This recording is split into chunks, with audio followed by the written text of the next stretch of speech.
En Guatemala, igual que acá, pues se creó una comisión de esclarecimiento histórico.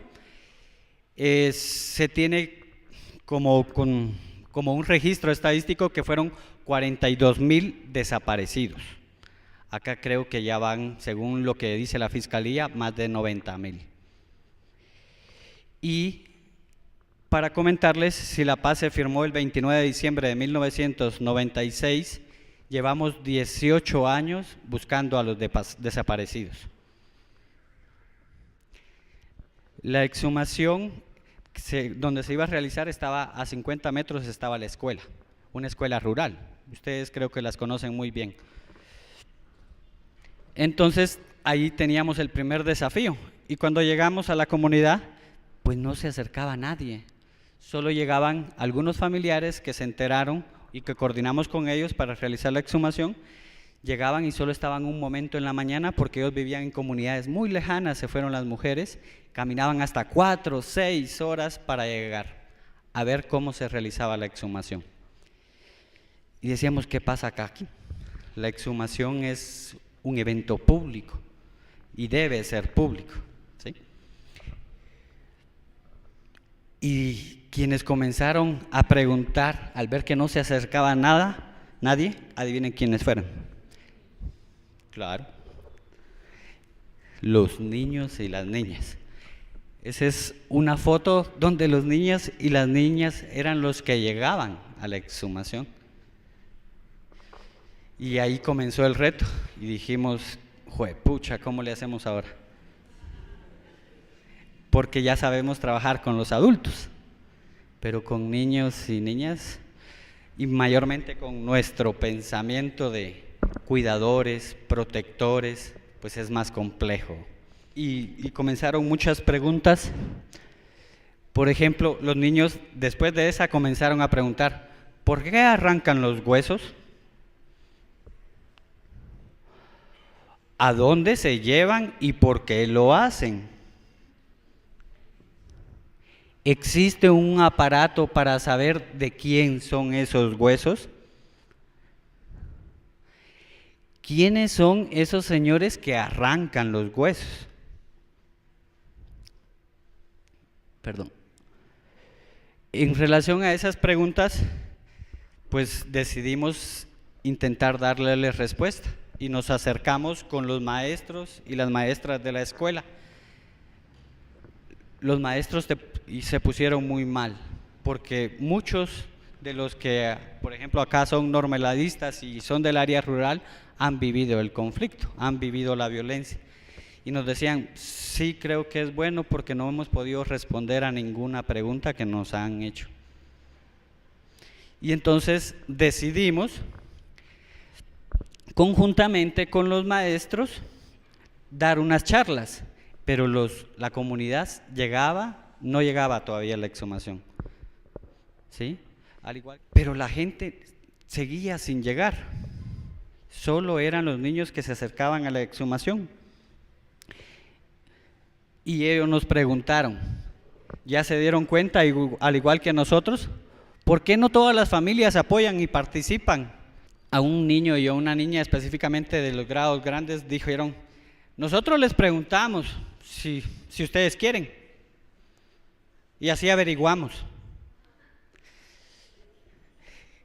Y no voy a hablar de los aprendizajes porque los quiero como derrotar poco a poco a partir de las palabras de los niños, pero nos dijeron, nosotros preguntamos, tranquilos, no hay problema.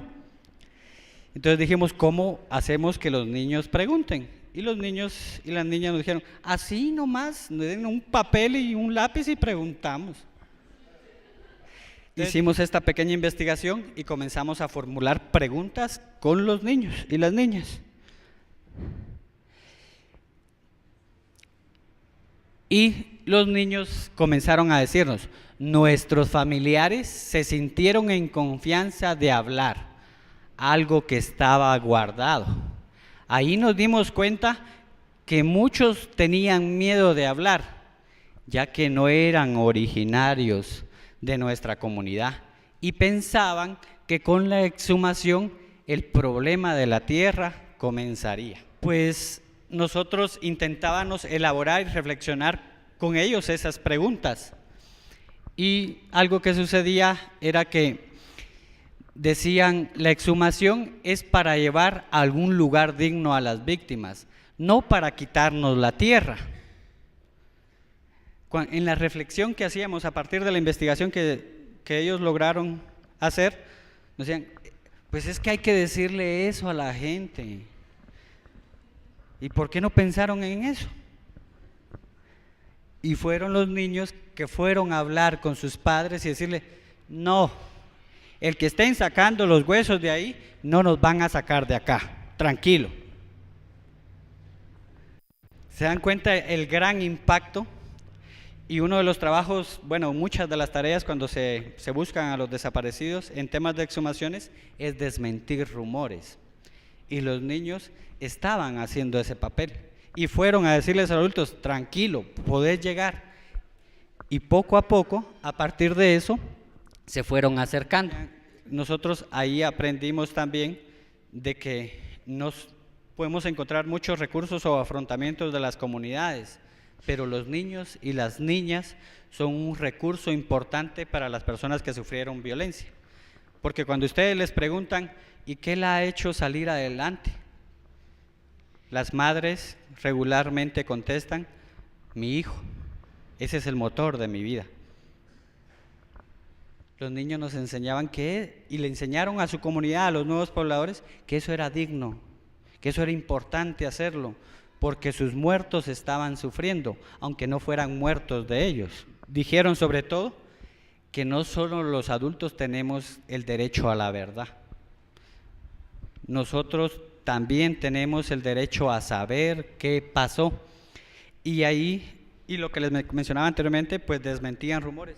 Pero aquí hay algo muy importante y es que los niños tienen una plasticidad inmensa. Los niños saben lidiar con el dolor. Los niños y las niñas saben cómo trabajar y elaborar el dolor de sus adultos, de sus familias. Que nos hablen sobre lo sucedido en nuestra comunidad permite que entendamos quiénes somos y para dónde vamos. El trabajo que se hace alrededor de una exhumación permite que las familias vuelvan a encontrarse y busquen otra forma de mantener la comunicación, porque de las pocas que regresaron, que fueron aproximadamente entre 6 a 7 familias, no se habían visto con algunas familias que habían salido hasta México, a la ciudad. Entonces nos decían, no, pues es que la exhumación no gira alrededor de la muerte, gira alrededor de historias de vida y de esperanza. Escribir la historia de nuestra comunidad en un pequeño libro y luego devolverla a nuestra escuela a través de una obra de teatro. Ellos hicieron toda una obra de teatro para presentársela a toda la comunidad, llamaron a todos. Eran más de 600 personas en ese patio de la escuela, ni cabían. Y ahí las mujeres que pusieron la denuncia tuvieron la posibilidad de decir, gracias por acercarse, nosotros estábamos sufriendo y queríamos sacar a nuestros muertos de ahí. Para llegar a la paz, primero tenemos que empezar a caminarla, y que mejor si nuestras palabras sirven para la reconciliación. Ya tenemos un pequeño libro donde se habla de nuestra comunidad. Ahora nos falta conocer las otras historias de muchas comunidades y así todos aprender a través de la memoria qué caminos no debemos volver a transitar.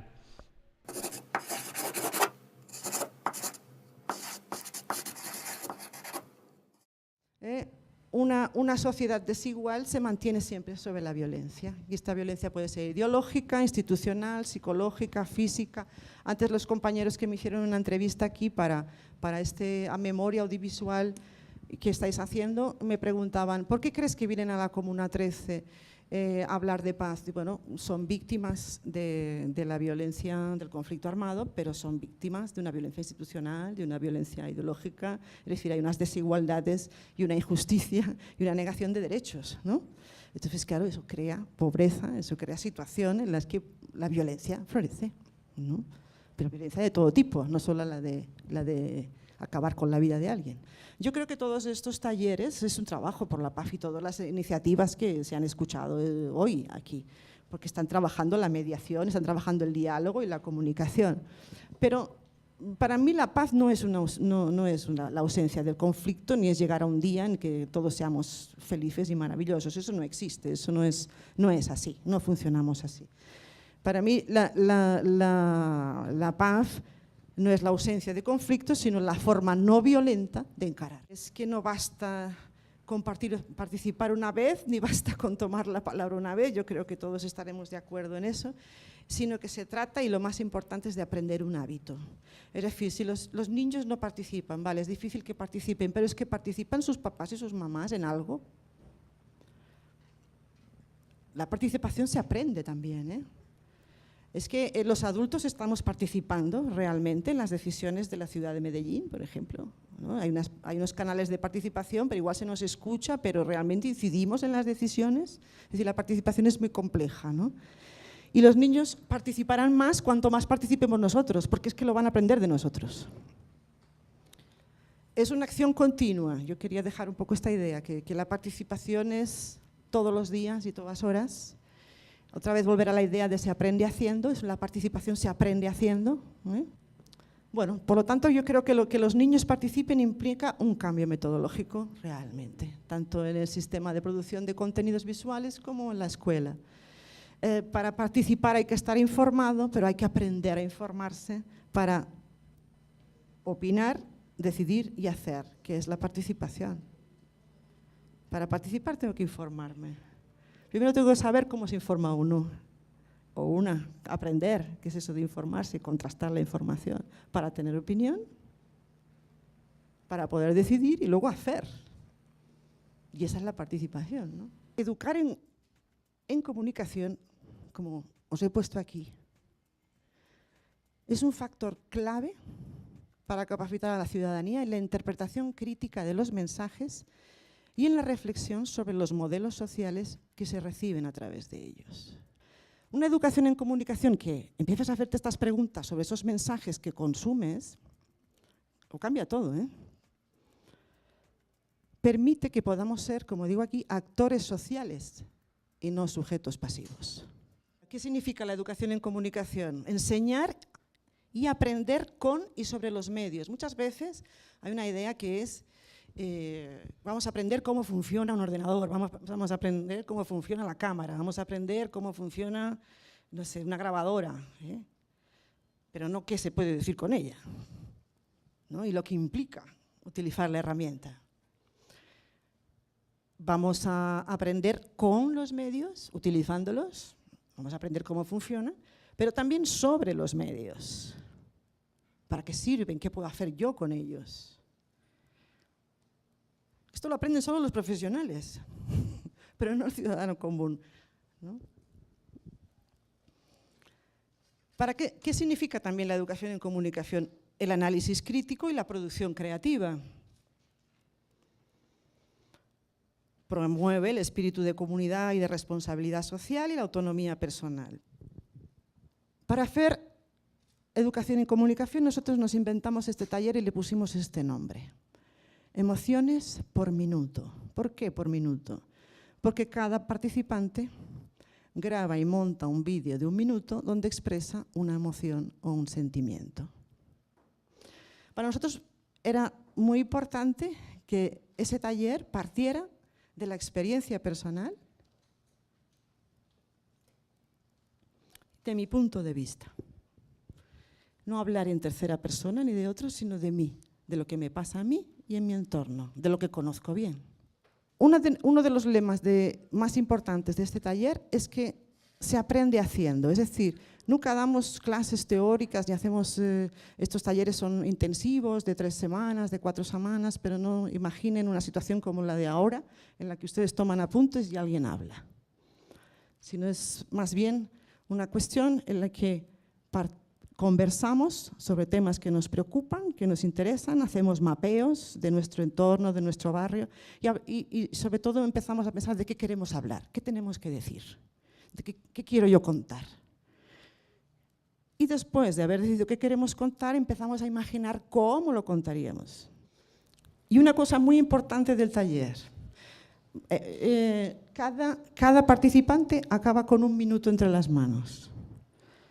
Porque muchos de los talleres que nosotros veíamos que se hacían, viene un profesional reconocido, va a un barrio, hace un trabajo de un cortometraje o hacen un retrato sobre lo complicado que es vivir en aquel barrio, se llevan el vídeo y allí, no sé, la gente sí participó, yo salí, me hicieron un plano, llevé la cámara, pero nos parecía muy importante que cada participante tuviera su minuto de autor, se lo quedara ella, esta persona, lo pudiera publicar si quiere, lo pudiera compartir, pudiera celebrar en casa una reunión y llevarlo a donde toman el almuerzo, que hay una pantalla, y ponerlo ahí, a compartirlo con la mamá, con los amigos.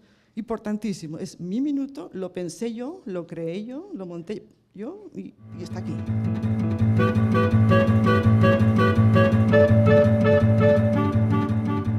La mayoría, o si no todos los niños que ayudaron a hacer este proceso de investigación no tenían finados en el hoyo, o sí tenían.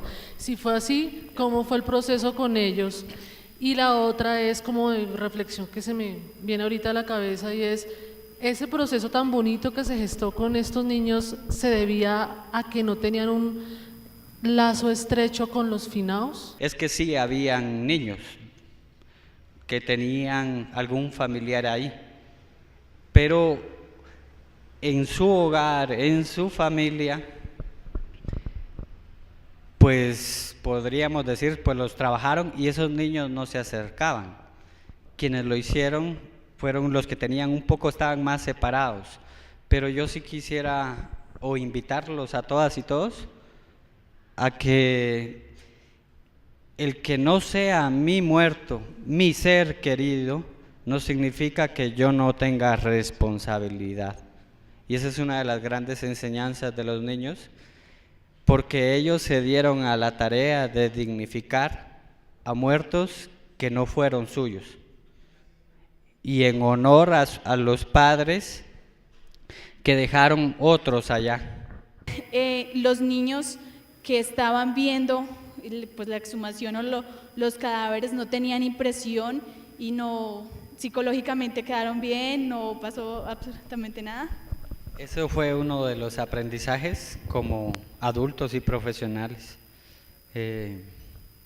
Ellos ayudaron a cargar a los muertos también cuando los sacamos de la comunidad.